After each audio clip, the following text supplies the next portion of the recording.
Hi, glad to be here, glad to be alive, glad to be aware, glad to be thinking of you. So, the last two sessions have been about the desire for meditation and mindfulness, which is the desire for self improvement, because that's what we're talking about. And one's interest in developing a practice of meditation and mindfulness to facilitate an inner growth curriculum. To sum up what we've been speaking about is positive attitude, of maintaining and building a positive attitude. We like to have rewards. We like to have pins and medals and exclamations that we have, been successful or we've done a good job. And it's important.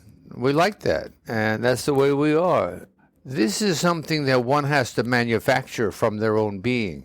You have to create this by your practice, by your effort.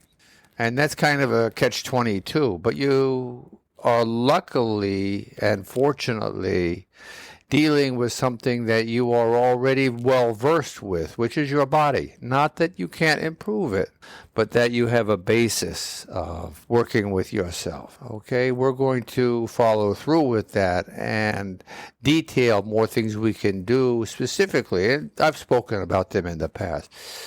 Oh, and so is everybody else. Okay, not just me.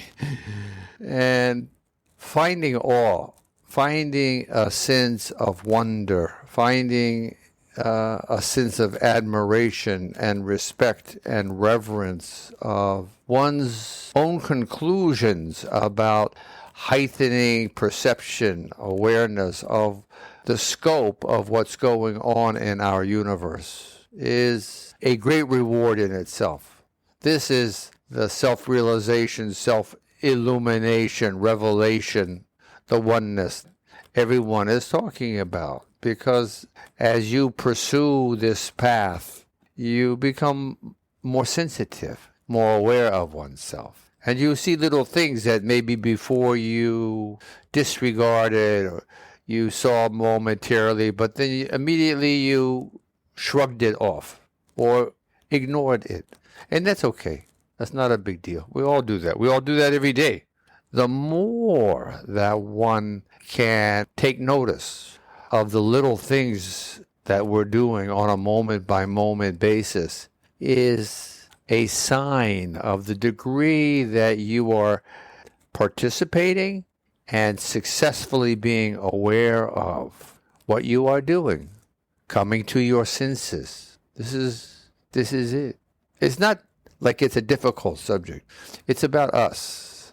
The difficulty lies in us making the self-inquiry.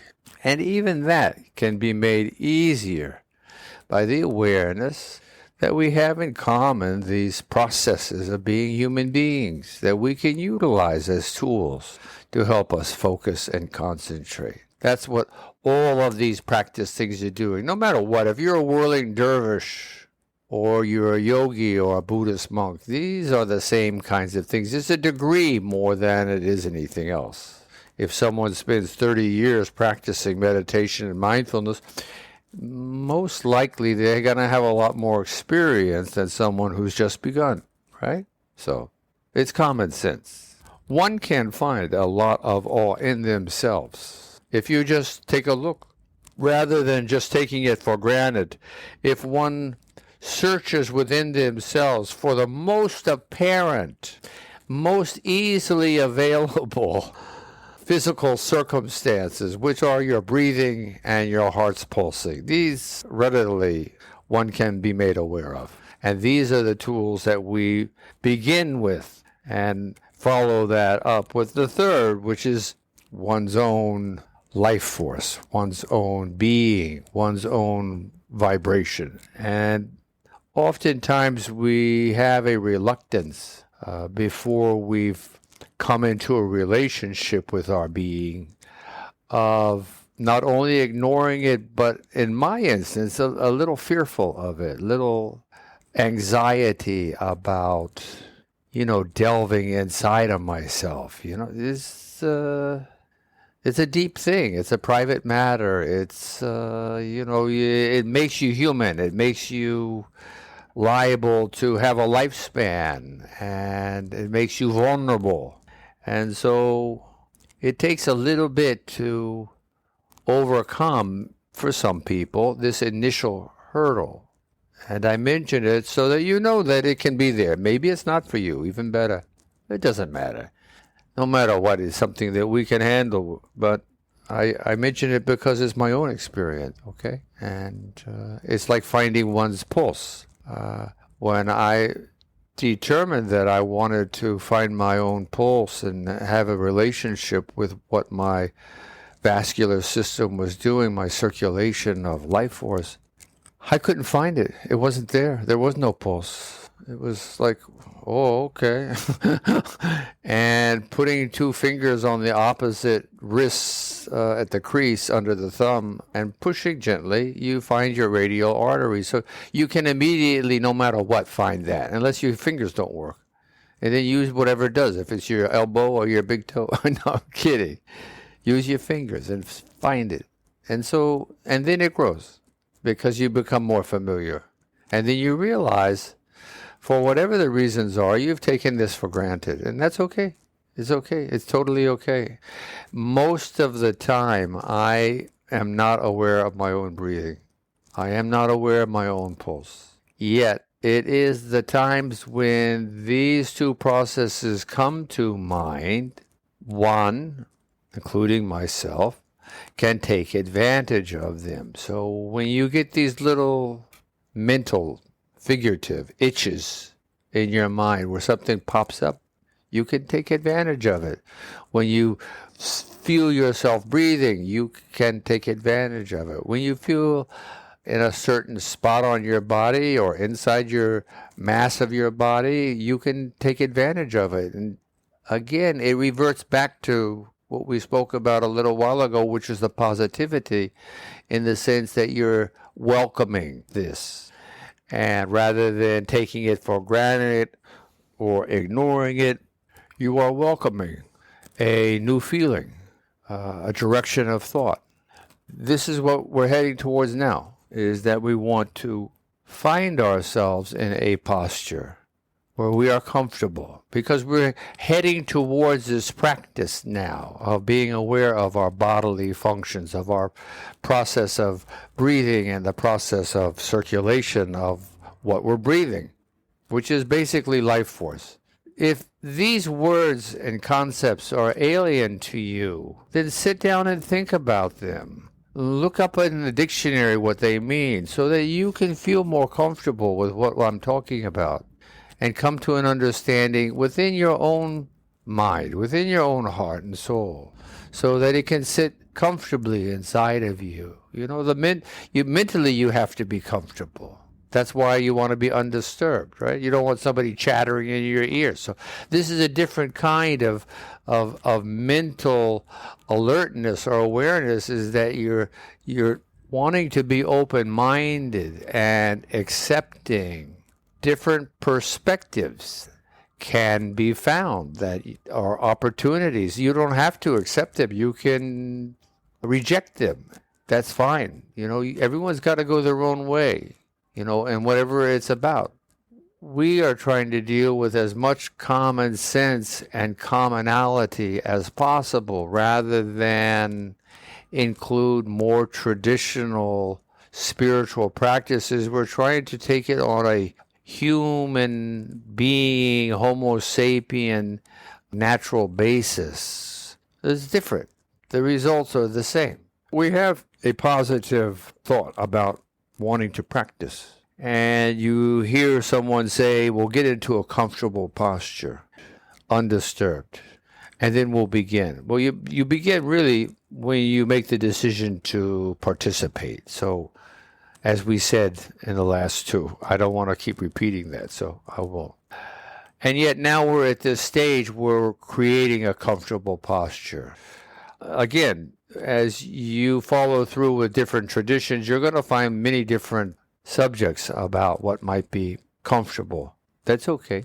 Whatever works for you. My suggestion is that you sit cross-legged on a cushion or a folded up blanket or on a bed or on a sofa. Or have your feet, like in a chair. That's okay too. You could do it anyways, okay. But I'm talking about a seated posture because I find myself most alert and most comfortably alert. Standing up is alert also, but if you're standing up, you're utilizing a lot of muscles that you don't really need to. So why are you doing it? Okay? And laying down is dangerous because you can easily start getting into a reverie of sleep and dreams and come in and out. And then what have we done? We've minimized the value of what we're doing. So it's good to sit up. It's good if you're doing this in the morning or early morning. I recommend if you have already a inclination for coffee or for tea or for a glass of water, that you continue doing that because I think those are things that you like, then you should do them. They certainly are not harmful. As you begin to find yourself in this seat, how do you want to put your feet? Well, many people do a cross-legged, as I said, and maybe you do 1 foot one day in one position, and the next day maybe you change it to another position, like you have your left foot above your right leg on the one day and the opposite, or do it always the same. It doesn't matter. I'm just saying to be thoughtful, to utilize yourself, to experiment, to be curious about how you can maintain a sense of suppleness, of flexibility on both sides of your body. Because we're talking about our bodies now. And one wants to start to think about calming down and focusing their mind on the things that we're talking about and the things that we're not, like the rest of your life, to put them aside. We're not spending the whole day here. We're spending a few minutes. If we spend 14 minutes, then we're spending about 1% of our day. 1%. 1% is not very much, okay? Well, think about it in those terms, that if you spend 14 minutes, you're investing in yourself 1%. I think that's a great thing. I do, however, caution you to not put down the ideas and concepts that we practice in our meditation and mindfulness class until the next time we get together. It's not a class. It's a talk. You are the class. You are the teacher. It is inside of you where the efforts are made and the results are found. I'm sharing to you what I do. And maybe that can act as guidance or help. That's my goal. So even if you do, let's say 14 minutes, or I suggest when you start to do 5 minutes, that's fine. See how you like it. If you like it, then you grow it. You grow the length of time. You go to 10 minutes. You go to 14 minutes. Okay, whatever. Or half an hour. Sometimes I'll meditate for an hour or even 2 hours. It just depends what you're doing. How much time you have available. How much time you want to make available. Okay, things, all this. But it is the rest of your day we're talking about now. And just to have that, as we spoke about earlier, as we have that momentary twitch of awareness that we're breathing or that we're pulsing somewhere in our body, this is an excellent opportunity to take a moment or 2 or 3 seconds, 5 seconds, 5 seconds, 1, 2, 3, 4, 5. And remember within that span of time that you are made of DNA that's hundreds of millions, if not a billion years old. That's it. And continue your breath. And in the next breath, because you didn't use 5 seconds to say that, I'm a billion years old. I'm a billion years old. How long did that take? 3 seconds? I got a little bit of time left. And as I finish my breath, to be thankful, just 1 second. Thankful. Thank you. Grateful. Appreciative. Glad to be alive. Glad to think. Glad to know there's a chance. Glad to be optimistic. Glad to be positive. All of these things in a moment. And continue your day. 5 seconds. There are 86,400 seconds in your day. Moments. 86,000. So there's a lot of opportunities to just be aware of what you are. Why? How? Think about it. What are you? Why are you? And how are you? How are you here? Why are you here? And what are you made of? What are you? These questions begin to elicit a curiosity and an inquiry into your being. The sayings of greatness that have been passed down from generation to generation, to know thyself, to thine own self be true. They are heralded in this same inquiry, this same curiosity. So that's what we do. So we return to the statement, please come to a comfortable posture that's undisturbed. And we have a sense that there is something that we need to ascertain. So we look inside of ourselves. We feel our bodies as we're, in this instance, I've suggested sitting comfortably, cross-legged. And we go inside to do this. We find that we are leaning back maybe a little bit. And if we are, then we put a rolled up towel or a bolster or a little pillow or, something underneath our rear of our butt so that our sacrum is lifted up. Our whole spinal cord is lifted, of course. And we are more upright, like an antenna. Okay? Alert. This is the idea. Awake. This is, yes, aware. Okay. This is what we want. And the rest of it's, all of it really is up to you. Because my posture is my posture, and that which I like is what I like. And there's an infinite variety on this beautiful earth of ours. So you ultimately need to decide what posture is best for you. If you have infirmities and things or disabilities and things, then hello. We got to use common sense here, okay? We have to develop everything that we can to be mindful, to be honest, to be authentic with ourselves so that we can be successful. Now, the last thing I'd like to say today, because we're running out of time, I don't want to spend too much time doing these, more for your sake than mine, is that you need to take this attitude of positivity that is extremely important and make part of it a sense of understanding and compassion for ourselves. Because most likely you're not perfect, and you're not going to do things perfectly. You're not going to be perfectly disciplined. You're not going to feel perfectly comfortable. You're not going to get perfect results. Because why? Because everything in the universe is changing. And not sometime in the future, but in every moment. We need to acquire certain characteristics that will help us grow. Humility is extremely important, like positivity. Humility. If you're like me, this word had a background that I make a lot of assumptions about, as if it could have demeaning or lesser than thou connotation to it. No, couldn't be further from the truth. It encompasses all things to be humble before.